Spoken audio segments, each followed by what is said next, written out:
Hey guys, welcome back. Today we're going to be talking about something I talk about all the time, and it is about the subject of identity. Because I was once accused basically of not having one. I am not a mental health professional. I'm just a 20-year veteran of the mental health industrial complex, and I got a few things to say. I was misdiagnosed with a borderline personality disorder back in 2010. And what followed was some psych abuse and trauma and things like that. Okay, so I want to talk about identity, especially because I feel like mine has been attacked so much throughout my life. Like, I am Katie. I like the dead end kids. Like, when I was in high school, like other people like Britney Spears and stuff like that, I like the dead end kids. I'm a housewife, an animal lover, and a Christian, like more of like a conservative type Christian. But like, what is identity? It's a unique, evolving sense of self. So this can include characteristics, social roles, and beliefs. Now, I want you to remember the fact that it says identity evolves, okay? Okay, because people with borderline personality disorder are said to have an identity disturbance, an unstable self image. So they can shift between confidence and being self conscious. They can know exactly who they are and then not know who they are, like all in the same day. I have mixed bipolar episodes, so I can experience like mania and depression in the same day. So I do think that my bipolar episodes were misconstrued as BPD symptoms. As angry as that makes me, I mean, my therapist, I think, was out to get me. I don't think she had my interest at hand. Okay, I've talked about this many times. I still do.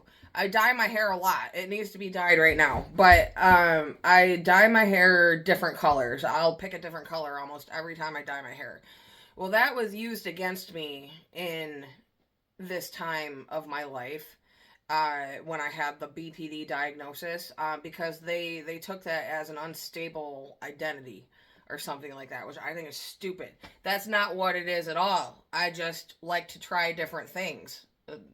Oh no, not that. I gotta have the same haircut I've had since I was frickin' 5, because that's how these people are. Okay. So another thing would be like an identity disturbance, and BPD would be adapting to others, which is also known as the chameleon effect. Okay, so this would be taking on other people's opinions, values, and interests. I've never done that. I've always been like an individual, a thinker in my own right. A lot of times I'm the odd man out because I don't agree with anybody around me. Like, people that can't tolerate other people's opinions really piss me off, because I have to live with a lot. I have to live with a lot of things that I disagree with. I disagree with a lot of things.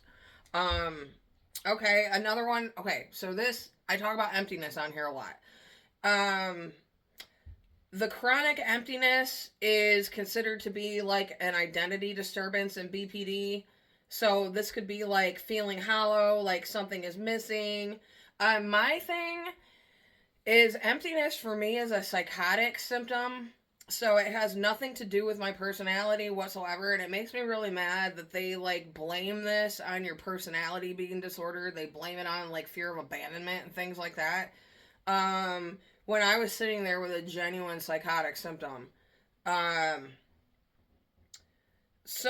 but here's the thing with emptiness, they say a BPD person will do things to try to fill the void of that empty feeling. So you might engage in risky behavior and stuff like that. Chronic boredom, this is also a psychotic symptom for me. Uh, when I start feeling really flat and bored, or like I have to drink alcohol to feel like I'm alive, um, that that is a psychotic symptom. But they're taking this emptiness, chronic boredom feeling, and they're blaming your personality. Well, you know what? Sometimes I was bored. I feel bored by a lot of people's interests. I'm just not interested in the same things that other people are. And there's nothing wrong with that. I'm entitled to be bored with people. You know, sports and White Claw. That's what they want me to be. Sports and White Claw. That ain't me. Uh okay, it also lists numbness, loss of motivation, and social withdrawal. Totally psychotic symptoms. I don't think it's your personality being disordered. In my opinion, it wasn't in my case. It's just psychotic, and it's, you guys, like, psychotic symptoms seem very real at the time that they're happening, but then you take a pill and it just like all goes away and you're fine. You don't got to go through all this therapy and suffer for months or maybe even a year at sometimes. Okay, so let's talk about shifting goals, values, and beliefs. Something I could say about myself, I think a lot of people do this and I don't think there's anything wrong with it. Shifting goals.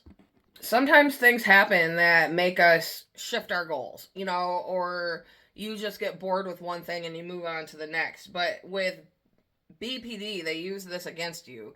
Like your values, like the last election that we had with Donald Trump and Kamala Harris, I was all about Kamala through like the whole campaign.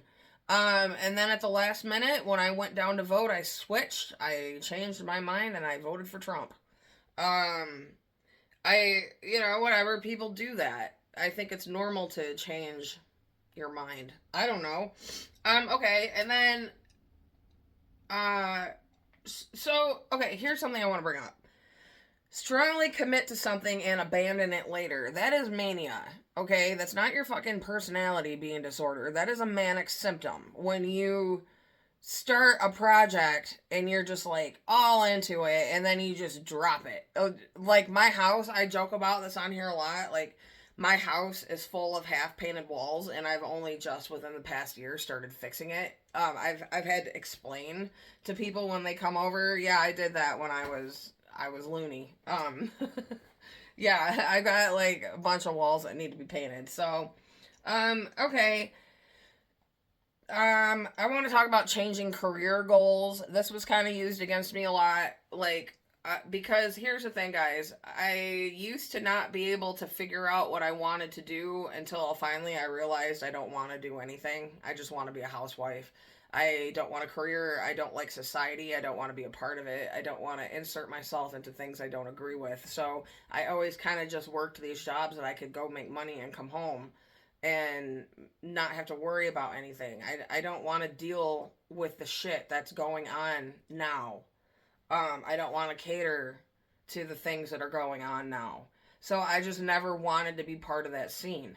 And 100 years ago, in the 1920s, as a woman, I may not even have been expected to have a career. And so for the system to hold it against me that I haven't chosen a career is wrong, because you're just going by social standards. You're not going by science, you know. Um okay, and another thing too with BPD is, like, they say your identity is often tied to like a relationship. So if you have a boyfriend, his identity becomes your identity, and then when you break up, you feel like something is missing. Um or you feel defined by your partner. I think maybe there was like one case where I was like that. I was like obsessed with this guy that I was dating. And it's really funny because I dumped him over text because I realized he was like a man child. And but I still was all about him. And but so I guess when we broke up, I didn't feel like I lost part of myself. I felt like, oh, I'm gonna go find somebody else now. I don't know. Okay, so identity disturbance is actually very normal. Yes, identity crisis is a normal part of life. It's a time to reflect and question one's place in life. So, all this stuff in the system about identity disturbance and that, like, it's totally normal to question your identity. I know I've been there sometimes when I'm fat and I lose a bunch of weight. I like stare at myself in the mirror for a really long time because I'm like, who am I? Like, what's going on? So, I don't know, guys. I think, identity is highly valued in the society that we live in. It's especially prevalent in LGBTQ, which I have a lot of criticisms about because they want you to wear a patch. They want you to wear a flag of how you identify.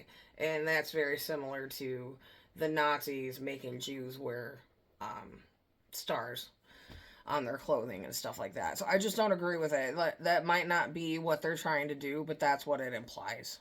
So, okay, guys, I guess I'll talk to you later. All right, bye.